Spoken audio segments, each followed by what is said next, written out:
Hi, I am Sandeep. Welcome to this class on simple future tense or future indefinite tense. Simple future tense কাকে বলে? কোনো কাজ ভবিষ্যৎকালে ঘটবে বোঝাতে আমরা সিম্পল ফিউচার টেন্স ব্যবহার করি। Simple future tense is used to describe an action that will happen in the future. কোনো কাজ ভবিষ্যতে ঘটবে বোঝাতে আমরা এই টেন্স ব্যবহার করি এবং বাংলা বাক্য দেখে এই টেন্স আমরা চিনব কিভাবে? যদি বাংলা ক্রিয়ার শেষে ব কিংবা বে থাকে তাহলে তাকে সিম্পল ফিউচার টেন্স বলে চিনতে হবে। যেমন যাব, খেলব, আসবে, এইরকম ক্রিয়ার শেষে ব বা বে থাকলে তাকে আমরা সিম্পল ফিউচার টেন্স বলে চিনব। এখন সিম্পল ফিউচার টেন্সের ফর্মুলাগুলো দেখে নাও।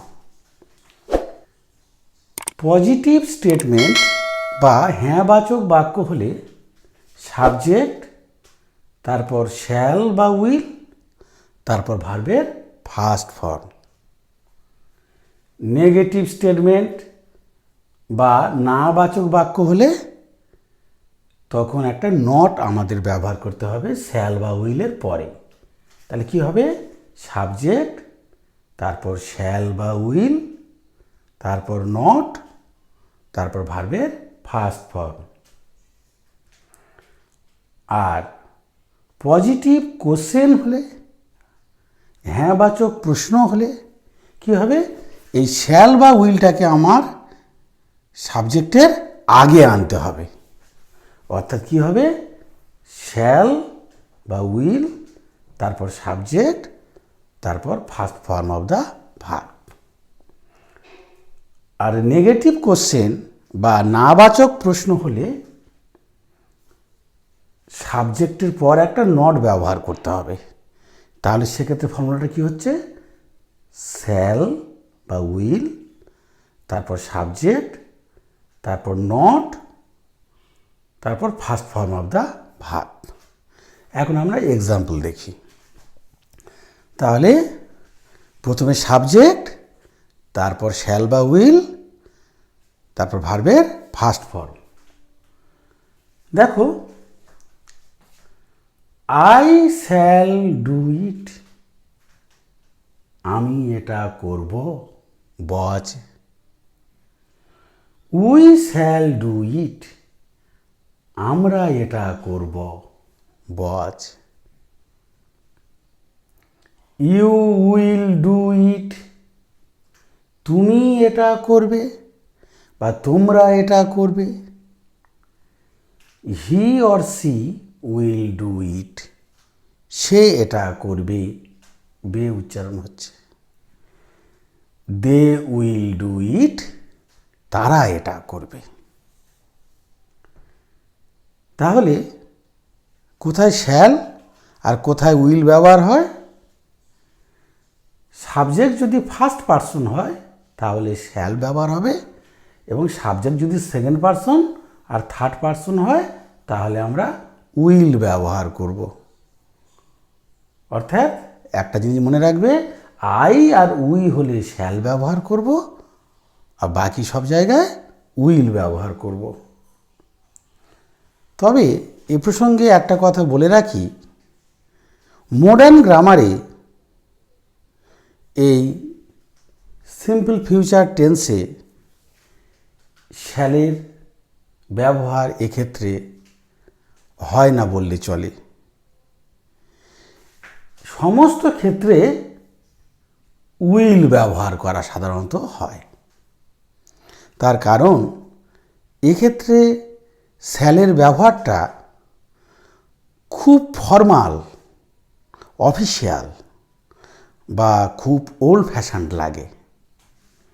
সেজন্য এগুলো সকলের ক্ষেত্রে বলা যায় উইল, যেমন I will do it, we will do it, you will do it, he will do it, she will do it, they will do it, সর্বক্ষেত্রে আমরা উইল ব্যবহার করতে পারি।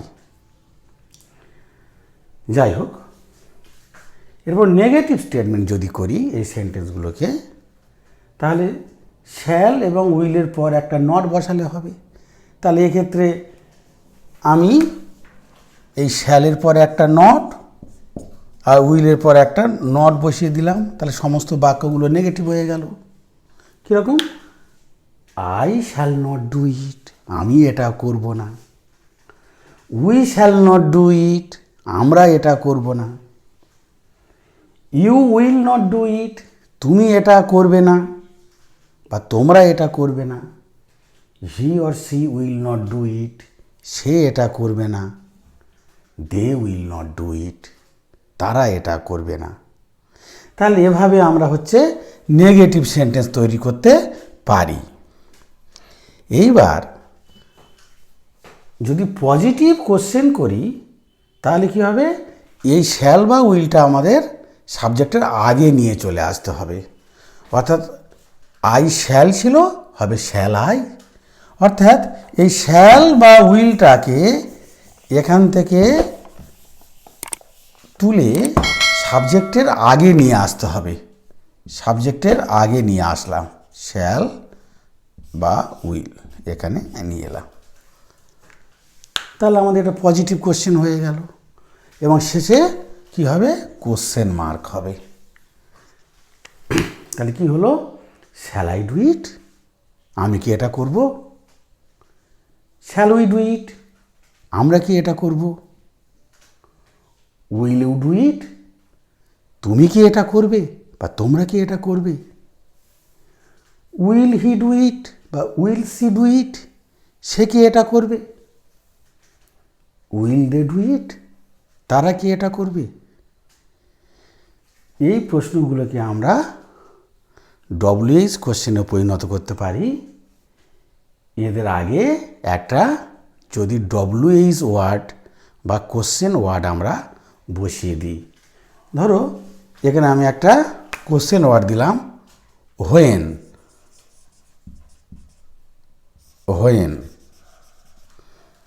হোয়েন মানে কখন। তাহলে কি হবে? When shall I do it, কখন আমি এটা করব।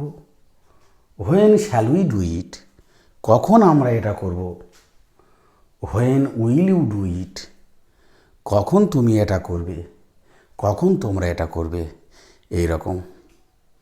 তাহলে এইভাবে আমরা সিম্পল ফিউচার টেন্স দিয়ে সেন্টেন্স গঠন করতে পারি। আমরা জানি সাবজেক্ট আই আর উই হলে শ্যাল হয় আর অন্যান্য ক্ষেত্রে উইল হয়। কিন্তু এই নিয়মের একটা এক্সেপশান বা ব্যতিক্রম আছে। দেখো, দৃঢ় প্রতিজ্ঞা বা ডিটারমিনেশন বোঝালে, প্রতিশ্রুতি অঙ্গীকার বা প্রমিস বোঝালে, আদেশ বা অর্ডার বোঝালে শ্যালের জায়গায় উইল হবে এবং উইলের জায়গায় শ্যাল হবে। অর্থাৎ ডিটারমিনেশন, প্রমিস বা অর্ডার বোঝালে আই আর উইয়ের পর তখন শ্যাল হবে না, তখন কি হবে? উইল হবে। এবং অন্যান্য ক্ষেত্রে উইল না হয়ে কি হবে? শ্যাল হবে। এখন এই এক্সাম্পলগুলো দেখো। আমি আমার কর্তব্য করবই, এটা একটা দৃঢ় প্রতিজ্ঞা বোঝাচ্ছে। তাহলে কি হবে? আই শ্যাল হবে না, কি হবে? I will do my duty.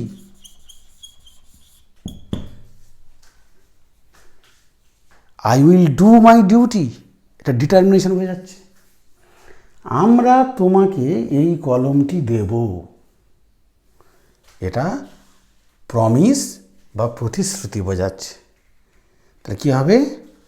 We shall নয়, তাহলে কী হবে? We will give you this pen. তোমরা নিয়মগুলো মানবে, আদেশ বোঝাচ্ছে বা অর্ডার বোঝাচ্ছে। ইউ উইল হয়, কিন্তু এখানে উইল হবে না, you shall obey the rules. আর একটা বাক্য তোমরা প্রায় স্কুলের নোটিশ বোর্ডে দেখা পাও, স্কুল 2 দিনের জন্য বন্ধ থাকবে। The school shall remain closed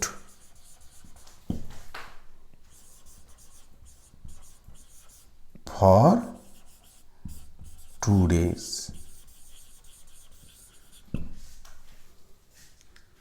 তাহলে এটা হলো এক্সেপশন। এখন other ways to express future time. Future time প্রকাশ করার অন্যান্য কিছু ওয়ে বা উপায় নিয়ে আমরা আলোচনা করছি।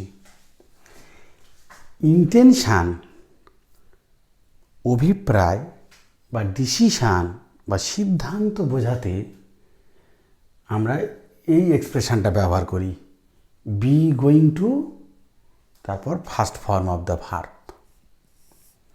যেমন আমি শীঘ্রই একটা আইফোন কিনব, এটা আমার মনের একটা ইন্টেনশান। তাহলে এই ফর্মটা ব্যবহার করব, I am going to buy an iPhone সুন।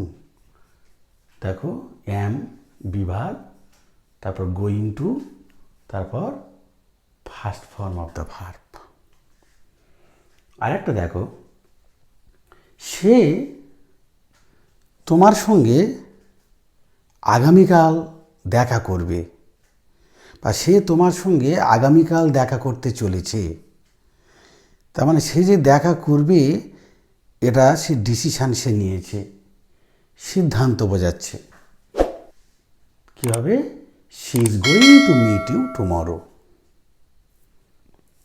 আরেকটা দেখো, নিকট ভবিষ্যতে কোনো ফিক্সড প্ল্যান বোঝাতে আমরা প্রেজেন্ট কন্টিনিউয়াস টেন্স ব্যবহার করতে পারি। অর্থাৎ ভবিষ্যৎকালের কোনো অ্যারেঞ্জমেন্ট, কোনো ফিক্সড প্ল্যান যদি বোঝায়, তাহলে আমরা প্রেজেন্ট কন্টিনিউয়াস টেন্স ব্যবহার করতে পারি। 3টে উদাহরণ দেখো, তারা 6টার ট্রেনে রওনা হবে। তার মানে এটা একেবারে ফিক্সড প্ল্যান যে তারা 6টার ট্রেনে রওনা হবে। এক্ষেত্রে আমরা প্রেজেন্ট কন্টিনিউয়াস টেন্স ব্যবহার করেছি। They are leaving by the 6 o'clock train. দেখো সাবজেক্ট, তারপর বিভার, তারপর ভার্বের সঙ্গে আইএনজি, তারপর রেস্ট অফ দ্য সেন্টেন্স। তাহলে এটা হচ্ছে প্রেজেন্ট কন্টিনিউয়াস টেন্স। আমি তার সঙ্গে রোববার দেখা করব। তাহলে রবিবার যে তার সঙ্গে দেখা করব, এটা আমার একটা ফিক্সড প্ল্যান। তাহলে কী হবে? I am seeing him on Sunday. আমরা আগামী বড়দিনের ছুটিতে দিল্লি যাব। একেবারে প্ল্যান করে রেখেছি যে বড়দিনের ছুটি পড়লে আমরা দিল্লি বেড়াতে যাব। তাহলে এক্ষেত্রেও আমরা প্রেজেন্ট কন্টিনিউয়াস টেন্স ব্যবহার করব, we are going to Delhi in the coming Christmas holidays. এখন একটা ইন্টারেস্টিং জিনিস বলছি, আমরা কত রকমভাবে নিয়ার ফিউচার বা নিকট ভবিষ্যৎকে প্রকাশ করতে পারি। নিকট ভবিষ্যৎ বোঝাতে আমরা সিম্পল ফিউচার বা সিম্পল প্রেজেন্ট বা প্রেজেন্ট কন্টিনিউয়াস টেন্সকে ব্যবহার করতে পারি। সেই সঙ্গে বি গোয়িং টু প্লাস ভার্বের 1 নম্বর রূপ এই এক্সপ্রেশনটাকেও ব্যবহার করতে পারি। এই টেবিলটা দেখো, সে আগামীকাল রওনা হবে, তাহলে এটা একটা নিয়ার ফিউচার বা নিকট ভবিষ্যৎ। আমরা কীভাবে বলতে পারি? He will leave tomorrow morning, এটা simple future tense. He leaves tomorrow morning, leaves simple present tense. He is leaving tomorrow morning, এটা প্রেজেন্ট কন্টিনিউয়াস টেন্স। আর he is going to leave tomorrow morning, এই সব কটা সেন্টেন্সের মানে সে আগামীকাল সকালে রওনা হবে। That's all about simple future tense or future indefinite tense. See you soon in the next class.